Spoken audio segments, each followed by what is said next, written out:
চৌধুরীরহাট লঞ্চঘাট দ্বিতীয় পর্ব। এই সেই লঞ্চঘাট।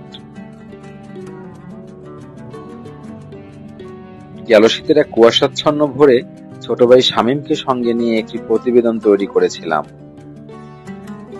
আজ 25শে মার্চ, বিকেল 4টা। অসাধারণ সুন্দর প্রকৃতি।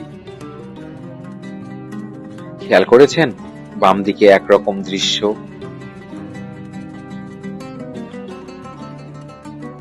ডান দিকে আরেক রকম। এই পথ দিয়ে একসময় প্রতিদিন হাজার হাজার লোক আসা যাওয়া করত। আজ জনশূন্য ও কর্তৃপক্ষহীন লঞ্চঘাট। খেয়াপাড়ের নৌকাটিও নোঙর করে লঞ্চঘাট থেকে একটু দূরে। দারুণ ভালো লাগা এক দৃশ্য। নদীর ঢেউ ছলাৎ ছলাৎ শব্দ করে আছড়ে পড়ে নদীর পাড়ে। আমার দেখতে ভীষণ ভালো লাগে। অসাধারণ এক প্রাকৃতিক সৌন্দর্য দেখে আমি বিমোহিত।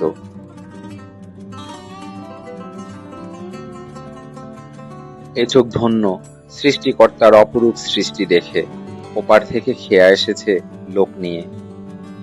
নৌকা বেশ বড়, তাই মোটরসাইকেল ও বাইসাইকেল পারাপারেরও সুব্যবস্থা রয়েছে। আমি যতই দেখি ততই অবাক হই এই লঞ্চঘাট দেখে। স্মৃতির পাতা থেকে মোটেও চোখ ফেরাতে পারি না। ইজারাদারের নাম ও মোবাইল নাম্বার এখনো স্পষ্ট দৃশ্যমান লঞ্চঘাটের স্টিলের দেয়ালে। সন্ধ্যা নদীর বুক চিরে আপন মনে বয়ে যাচ্ছে একটি কার্গো।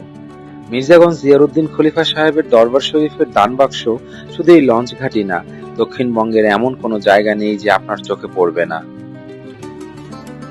চায়ের দোকান, মুদির দোকান, হোটেল, রেস্তোরাঁ, সেলুন, ফেরিয়ার, ফেরিঘাট, লঞ্চঘাট, সব জায়গায় অপূর্ব এক সূর্যাস্ত বিকেল।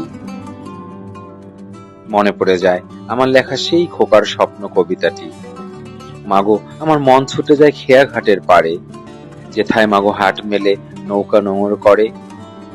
খেয়া পার হয় অনেক লোক, লঞ্চ ঘাট দেয় ঘাটে।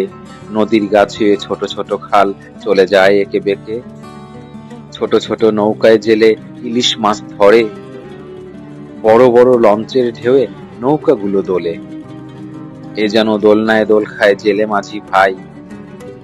আমি ভাবি শুধু অবাক হয়ে, তাহার কি ভয় নাই? আমার ভীষণ ইচ্ছে করে নৌকা নিয়ে ঘুরি, মাঝির মতো মাথায় গামছা বেঁধে ইলিশ মাছ ধরি। জাল ফেলে বাজাবো বাঁশি রাখালিয়া সুরে।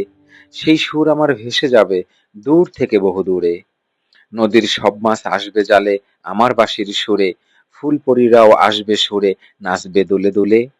সব মিলিয়ে সুর ও ছন্দে দেখব নদীর ঢেউ। স্বাধীন বাংলার স্বাধীন আমি, রুখবে না তো কেউ। বারবার চোখ আর মন ক্যামেরা চলে যায় স্মৃতির জাদুঘরের দেয়ালে সাঁটানো সেই লঞ্চঘাটের দিকে। মনের জানালায় বারবার উকি দেয় অজস্র হাসি, কান্না ও বেদনা বিধুর স্মৃতি জড়িয়ে থাকা লঞ্চঘাটটি।